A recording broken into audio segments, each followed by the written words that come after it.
ఎన్నో రకాల దొంగతనాలు చూసి ఉంటారు, వినుంటారు. అట్లనే ఎన్నో రకాల విచిత్రాలను కూడా చూసే ఉంటారు, మాట్లాడే ఉంటారు కదా. అయితే ఇక్కడ మాత్రం మీరు ఇది వరకు వినని చూడని ముచ్చట చూడబోతుర్రులా. అవును, అంతగనం విచిత్రం అనిపిస్తున్నది. ఒక రకంగా చెప్పాలంటే వింతే అనిపిస్తుందిలా. గింతగనం చెప్తున్నావు, ఇంతకు ముచ్చటేంది వాణి అంటే వార్తల్నే చూద్దాం పాండ్రి.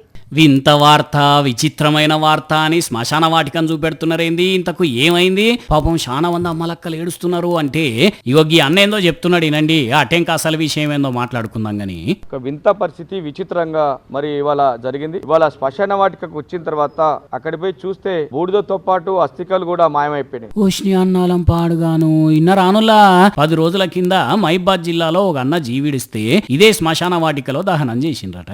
ఇప్పుడు వచ్చి దశదిన కర్మకు సంబంధించిన పనులు చేద్దామని చూస్తుంటే చితాభస్మం లేదు, అస్థికలు కూడా లేవు అక్కడ.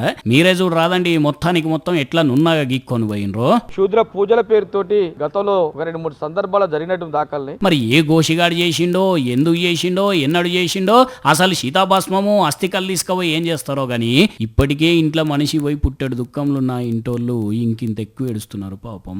మరి ఏడవరా, మనిషి లేడని ఇన్ని రోజుల నుంచి కంటికి పుట్టాడు ఏడుస్తుంటే ఇప్పుడు ఆయనతో అస్థికలే లేకుంటే ఎట్లుంటది? పానం ఎంత తల్లడిల్తుంది చెప్పుండ్రి. చూడాలే మరి ఆడెవ్వడో, ఎందుకు తీసుకుపోయిండో, దొరుకుతాడో దొరకడో గాని మహిబాద్ జిల్లాలో మొత్తం ఇదే ఇప్పుడు హాట్ టాపిక్ అయింది.